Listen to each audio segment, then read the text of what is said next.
Telugu young డైరెక్టర్స్కి అంటే పర్టికులర్గా రైటర్లకి దర్శకులు అవుదాం అనుకుని రైటర్లు అవుదాం అనుకునే వాళ్ళకి మంచి రోజులు రాబోతున్నాయని నాకు అనిపిస్తుంది. ఎందుకంటే ఎక్కువ ఇంట్రడక్షన్ లేకుండా స్ట్రైట్గా వెళ్ళిపోదాం మ్యాటర్లోకి. మనకు తెలుసు, చాలా ఫేమస్ ప్రొడ్యూసరు మనకు తెలుగులో దిల్ రాజు గారు డిఆర్డి అని ఒక చిన్న ఫామ్ని ఏర్పాటు చేశారు, ఒక వెబ్సైట్ పెట్టారు కొత్త దర్శకుల కోసం. అది ప్రత్యేకంగా కొత్త దర్శకుల కోసం, కొత్త రచయితలను ఎంకరేజ్ చేయడం కోసం, కొత్త వాళ్ళని సినిమాకి ఇంట్రడ్యూస్ చేయాలనే ఉద్దేశం కోసం. ఆ ఇంట్రడ్యూస్ చేసినటువంటి ఆ వెబ్సైట్ ఓపెనింగ్ కార్యక్రమాన్ని నేను చూశాను. తర్వాత చాలామంది, దాదాపుగా 2000 మంది యువకులు దానిలో, young aspiring writers and directors దానిలో పాల్గొన్నారు. ఇంకా చాలామంది 10,000 దాకా దానిలో రిజిస్టర్ అయ్యారట ఆ వెబ్సైట్లు. ఆ సందర్భంగా ఆయన మాట్లాడిన మాటలు కానీ, ఆ తర్వాత ఆయన ఇచ్చిన ఇంటర్వ్యూల్లో కానీ, ఆయనలో ఉన్నటువంటి ట్రూత్ఫుల్నెస్కి, సిన్సియర్గా ఒక కొత్త జనరేషన్ని ఎంకరేజ్ చేద్దామనేటువంటి ఉద్దేశం నాకు నచ్చి నేను ఈ ఎపిసోడ్ చేస్తున్నాను. ఈ ఎపిసోడ్లో నేను 2 విషయాలు చెప్పదలుచుకున్నాను. ఆయన మాటలు విన్న తర్వాత నేను జనరల్గా మన ఎపిసోడ్లో కూడా చెప్తున్నాను, మన ఛానల్ ఓపెనింగ్లో కూడా నేను చెప్పాను చాలామందికి కూడా. ఆ 2 విషయాల్ని నేను క్లియర్గా మెన్షన్ చేసి ఈ ఎపిసోడ్ని మీకు ఆలోచన కలిగించేటట్టుగా లేదా సినిమా ఇండస్ట్రీకి ఉపయోగపడేట్టుగా ఉండాలని నా ఉద్దేశంతో నా యొక్క ఆలోచనను కూడా మీతో పంచుకుందామని ఎపిసోడ్ని చేస్తున్నాను. మొట్టమొదట చెప్పాల్సింది, రైటర్స్ కానీ డైరెక్టర్స్ కానీ సినిమాలోకి రావాలనుకుంటే వాళ్ళకి బేసిక్ నాలెడ్జ్ కావాలి. అంటే స్క్రిప్ట్ రాయటం, కథని మనం రాసేస్తాం పారాగ్రాఫ్లాగా. సినిమాకు ఒక ఫార్మేట్ ఉంటుందని మనం చెప్పుకున్నాం. మన ఎపిసోడ్ కనుక లేదా మన ఛానల్లో ఉన్న ఎపిసోడ్స్ కనుక చూసినట్టయితే సినిమా ఎట్లా అంటే లైన్ దగ్గర నుంచి పాయింట్ దగ్గర నుంచి ఎలా డెవలప్ అవుతుందనే ప్రాసెస్ మీకు అర్థమవుతుంది. ఇవన్నీ నేను ప్రమోషన్ కోసం చెప్తున్నాను అనుకోకండి. ఇలాంటి వెబ్సైట్స్లో కానీ లేదా ఇలా ఉన్నటువంటి కొత్త ఆఫీసుల్లో కానీ మీరు అప్రోచ్ కావాలనుకున్నప్పుడు మీ గురించిన ఇన్ఫర్మేషన్ మీ ఇవ్వాల్సిన అవసరం ఉంటుంది. అలాగే మీరు సబ్మిట్ చేసేటువంటి స్క్రిప్ట్ ఏదైతే ఉందో అది సినిమాటిక్ ఫార్మాట్లో కరెక్ట్గా వెళ్ళవలసిన అవసరం కూడా ఉంది. అప్పుడే వాళ్ళు దాన్ని చూడగలుగుతారు. సినిమా పంపించమన్నారు కానీ ఇంత బండిల్స్ పంపించలేము, కట్టలు పంపించలేము, నోటికి వచ్చింది రాసి పంపించలేము. వాళ్ళు చూస్తారా రిజెక్ట్ చేస్తారా అది సెకండరీ మ్యాటర్. 100 వస్తే దానిలో 95% రిజెక్ట్ అవుతాయి. ఎందుకని? సరైన ఫార్మేట్లో లేక, సరైన విధానంలో లేక. అంటే మీరు రాసింది ఒక కథలాగా ఉండాలి. వాళ్ళకి మీరు ఏం కొత్త పాయింట్ చెప్పదలుచుకున్నారో ఆ ఒక 2 పేజీల్లోనే లేదా ఒక పేజీలోనే లేదా ఒక 4-5 పేజీల్లోనే చెప్పగలిగేటట్టు ఉండాలి. దానికన్నా ముందు మీరు రాసేటటువంటి ప్రాక్టీస్ని ఎక్కువగా 4-5 సార్లు మీరు పర్సనల్గా చేసుకోండి. మీరు రాసుకుంది కరెక్ట్గా ఫార్మేట్లో ఉందో లేదో చూసుకోండి. మీకు తెలియకపోతే మన ఛానల్లో తెలుసుకోండి, ఎట్లా రాయాలి, ఎట్లా రాస్తున్నారు ఏంటనేది. మీరు రాసుకుని మీ పక్కన ఉన్న ఫ్రెండ్స్కి కానీ ఎవరికైనా చెప్పి వినిపించండి. ఇది కొత్తగా ఉందా, సింపుల్గా ఉందా, ఎలా వస్తుంది అని అంటే రాయిగా వస్తుంది. ఏదో ఒక కథ రాసేసి ఇది పాయింట్ వచ్చేసింది బాగుందని, మన ఫ్రెండ్స్ బాగుందని గవక్కన అప్రోచ్ చేయబోకండి. వేస్ట్, అదంతా కూడా టైం వేస్ట్ కార్యక్రమం. సినిమా కన్నా కూడా అన్నిటికన్నా జీవితం చాలా ముఖ్యమైనది. ఎక్కడైనా ఓడిపోవచ్చు.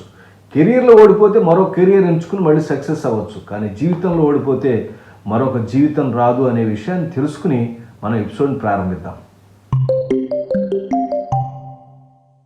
మీరు ఇట్లాంటి వెబ్సైట్స్కి కానీ లేదా ఎవరైనా ప్రొడ్యూసర్కి కానీ వెళ్ళాలనుకున్నప్పుడు మీ కథని సరైన ఫార్మాట్లో రాసుకుని వెళ్ళాలి. చక్కగా నీట్గా రాసుకోవాలి. అంటే కథ పాయింట్ దగ్గర నుంచి వెళ్ళాలి. జాగ్రత్తగా ఎట్లా రాయాలి, అసలు స్వరూప స్వభావాలు మీరు తెలుసుకోవాలి. మీరు ఇందుకోసం మన ఛానల్లో నేను కథ ఎట్లా రాయాలి, లైన్ నుంచి కథ ఎట్లా డెవలప్ అవుతుంది ఫైనల్ స్క్రిప్ట్ దాకా ఒక చిన్న కథని ఎగ్జాంపుల్ చేసి మీకు రాసి చూపించాను. సో మీ పెద్ద కథ దాన్ని పెద్ద స్కేల్కి కూడా రాసుకోవచ్చు. అలాగే సీడ్ ఫీల్డ్ స్క్రీన్ ప్లే స్ట్రక్చర్ను కూడా చెప్పాను. అంటే సినిమా స్ట్రక్చర్ ఎలా ఉంటుంది అని అనటం కోసం. సో మన ఛానల్లో వచ్చే రివ్యూలు కూడా చెప్తా ఉన్నాను. కొన్ని సినిమాల యొక్క స్క్రీన్ ప్లే ఎక్స్ప్లెనేషన్ కూడా ఉన్నాయి. దానివల్ల స్క్రీన్ ప్లే స్ట్రక్చర్ అంటే seed field screen play structure నేర్చుకోవడం వల్ల సినిమా యొక్క స్వరూప స్వభావాలు అంటే క్యారెక్టర్ని ఎలా ఇంట్రడ్యూస్ చేయాలి, కథను ఎలా ఇంట్రడ్యూస్ చేయాలి, చివరికి క్యారెక్టర్ గోల్ని ఎలా రీచ్ అవ్వాలనే విషయాలు మనకు తెలుస్తాయి. ఇలా తెలుసుకున్నప్పుడు మీరు కథలు రాసే విధానం కూడా ఒక పద్ధతిలో, ఒక ప్రొఫెషనల్ పద్ధతిలో ఉంటుంది. ఏ అంశానికైనా సరే మీరు ప్రాపర్ ట్రైనింగ్ ఉండాలి. అంటే ప్రాపర్గా దానికి ప్రొఫెషనల్ పద్ధతిలో లేకపోతే అది తీసుకెళ్ళి చెత్తబొట్టులో పడేస్తారు. కాబట్టి అవగాహన పెంచుకొని మీరు రాసి 1-2 సార్లు, ఒకసారి రాసి అయిపోయింది అనుకోండి, 1-2 సార్లు రాయండి, తప్పిపోతే మళ్ళీ రాయండి, ఇలా రాయండి, 2-3 చూపించండి, వాళ్ళు ఓకే అనుకున్న తర్వాత ఇలాంటి వెబ్సైట్స్కి వెళ్ళండి. ఎందుకంటే ఎలా చేయాలి ఏంటి అనేది వాళ్ళ యూట్యూబ్ ఛానల్లోనే ఉంటుంది, డీటెయిల్స్ వెబ్సైట్లో ఉంటుంది, చూడండి. నేను ఆ డీటెయిల్స్ అన్ని ఇప్పుడు ఈ ఎపిసోడ్లో చెప్పక్కర్లేదు, మీకు మనం చూసి తెలుసుకోవచ్చు. నేను చెప్పాలనుకున్నది ఏంటంటే, మీరు ఒకవేళ అబ్జర్వ్ చేసి అన్నీ కూడా నేర్చుకుని ఒక స్క్రిప్ట్ రాసి పంపిస్తే వెంటనే సక్సెస్ వస్తుంది, నేను ఇదిగో రేపు అలా గాలి మేడలు కట్టుకోబోకండి. ఎందుకంటే కొన్ని వందల మంది, ఇవాళ 134 కోట్ల ఉన్న మన దేశంలో దాదాపుగా 14-15 కోట్ల మంది మన తెలుగు వాళ్ళే ఉన్నారు.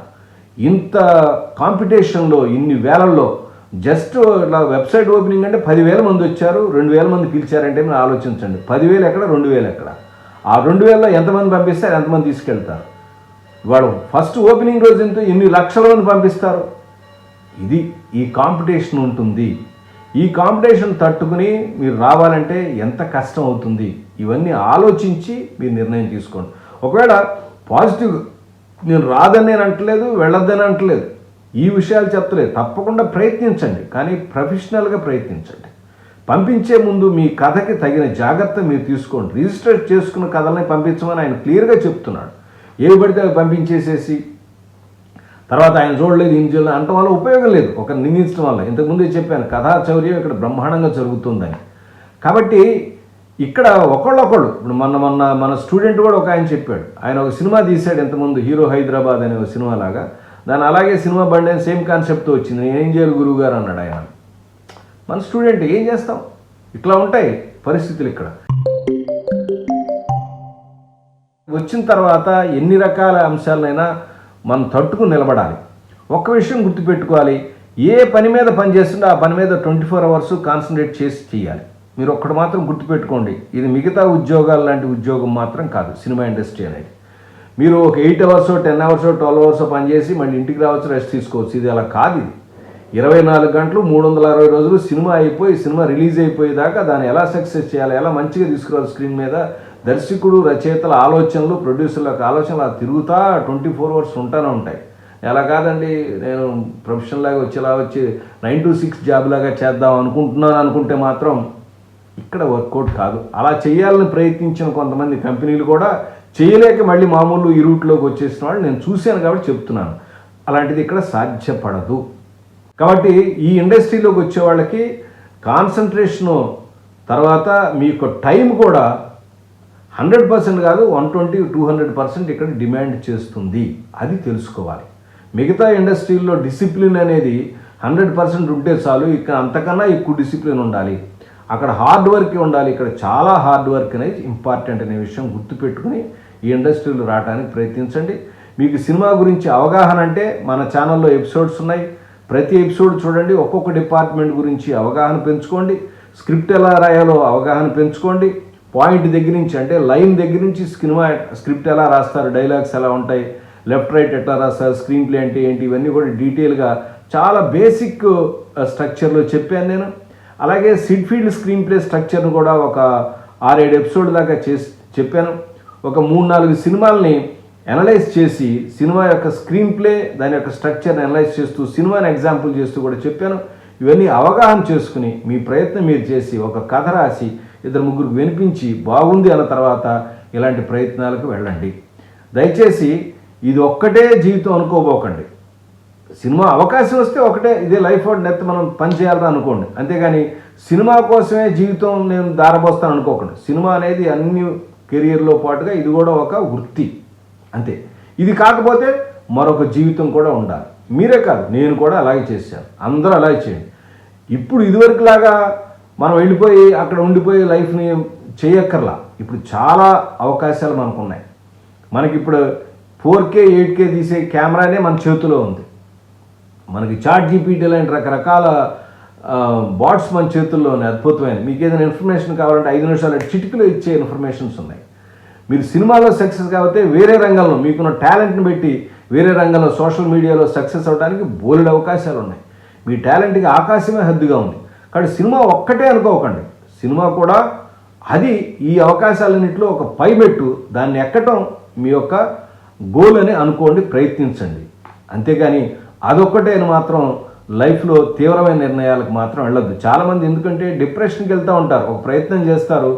ఇవాళంటే యూత్ ఇదివరకులాగా కొంచెం కష్టాలుగా తట్టుకునేవాళ్ళు కాదు. చిన్న చిన్న విషయాలకి ఎగ్జామినేషన్లో మార్కులు రాలేదని దబక్కను దూకే బ్యాచ్ తయారవుతున్నారు. అందుకని ఇన్ని విషయాలు ఖచ్చితంగా చెప్తున్నాను. ఇక్కడ జయం కన్నా అపజయం ఎక్కువ ఉంటుంది. ఇక్కడ ఎంకరేజ్ చేసేవాడి కన్నా గోతులు తీసేవాళ్ళు చాలామంది ఉంటారు.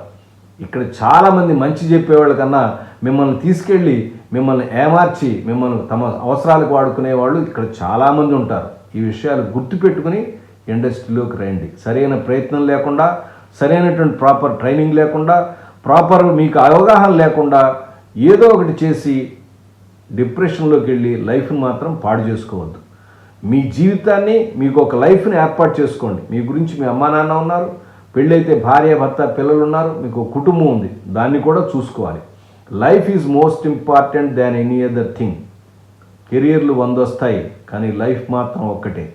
జీవితంలో ఎక్కడైనా ఓడిపోవచ్చు, కానీ జీవితంలో మాత్రం ఓడిపోకూడదు అనే విషయాన్ని గుర్తుపెట్టుకుని సినిమా ఇండస్ట్రీలోకి రావడానికి ప్రయత్నించండి అని నా యొక్క చిన్న రిక్వెస్ట్. చివరిగా ఎపిసోడ్ ముగించే ముందు ఒక చిన్న విషయాన్ని చెప్తే ముగిస్తాను.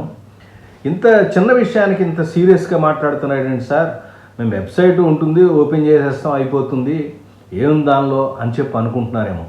అలాగే సినిమా ఇండస్ట్రీ గురించి ఇంత డీటెయిల్గా చాలా అసలు భయంకరమైన దానిలాగా వర్ణిస్తున్నారేంటి అని అనుకోవాకండి. ఇక్కడ మనం వచ్చేటప్పుడు చాలా ప్యాషన్తో వస్తాం. హీరోయిల్ని పెద్ద పెద్ద ప్రొడ్యూసర్స్ని, వాళ్ళు చేసేటువంటి వాళ్ళకు ఉన్నటువంటి ఆ కార్లు, వాళ్ళ వైభవం, జనాలు ఎగబట్టడం అంతా చూసి చాలా అట్రాక్టింగ్గా అనిపిస్తూ ఉంటుంది.